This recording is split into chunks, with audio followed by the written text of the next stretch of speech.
Hello, and welcome to another episode of Train Lee Installations, or Installs.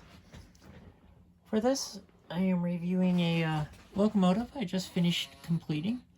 This is a USA Trains GP7 or 9.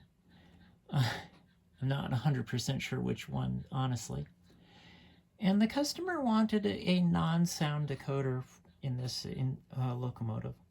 So I chose a ESU Lok Pilot 5L, which is the same decoder as the sound decoder, except for it has the same ratings, amperage ratings, and function outs and all that stuff. In fact, it uses the same adapter board.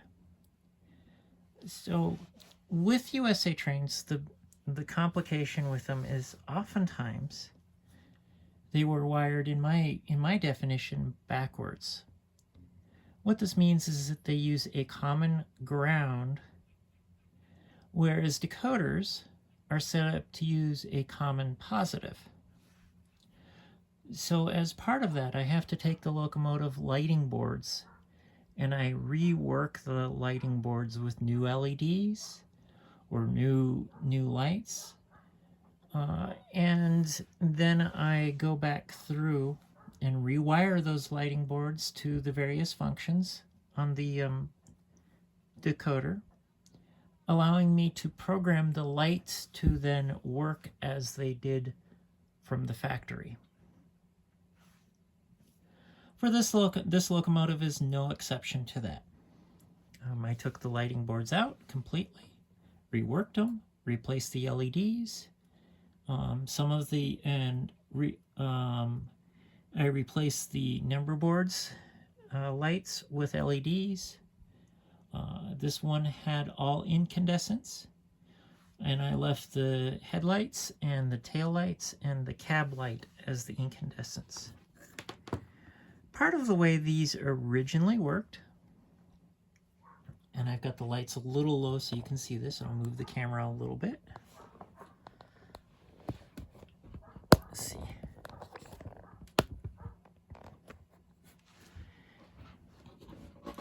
Is when the locomotive is going forward, the marker lights are green on the front. The lights are on, the headlights are on. And on the back, the marker lights are red. When you reverse directions,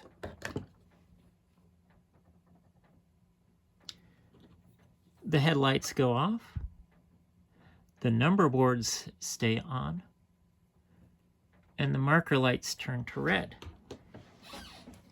Now for each color, the red and green, it is a separate function used for both the front and the rear lights. The number boards are their own function. The headlight and the rear lights are their own functions. And the cab light is its own function. The programming that I did is I associated it so whenever you turn the lights on, switch the directions, I turned them off. And I'll bring this up a little bit. Is that when you turn the lights on,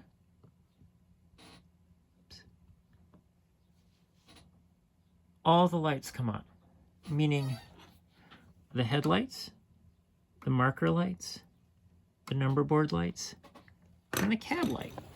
Let's see, we can move this around. The cab light isn't very bright.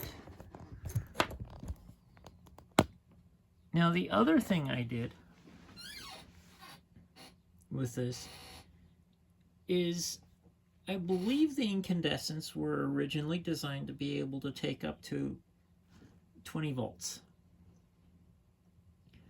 Well, I put voltage regulation on them so that they are down to 15 volts. Part of the reason for putting the voltage regulation on there was so that I could correctly set the voltage amperage use for the LEDs. And because the number board lights are so much are now LEDs, those don't care on the voltage, but the headlights are also, they're incandescents. And that voltage gives a nice warm light for the cab light as well. It's not too bright. With ESU decoders, there's some tricks to make the locomotive run smooth. And I've gone through those and set it up so that the locomotive now runs much smoother than it did.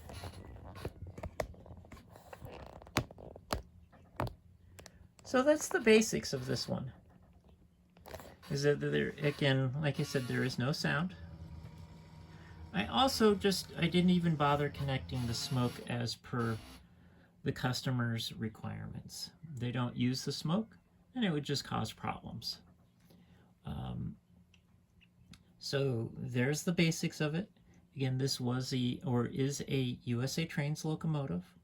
I've rewired and changed how the lighting boards function to work with the decoder. If somebody wanted to add sound to this locomotive, the locomotive board that ships with the decoder is the same locomotive board that is shipped with the 5SL sound decoder. This is a non-sound decoder. So, in other words, basically all you would need to do is reprogram the lighting functions,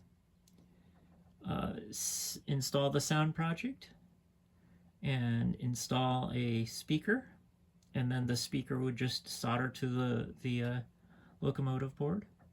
And then if you wanted, you could connect the smoke generators.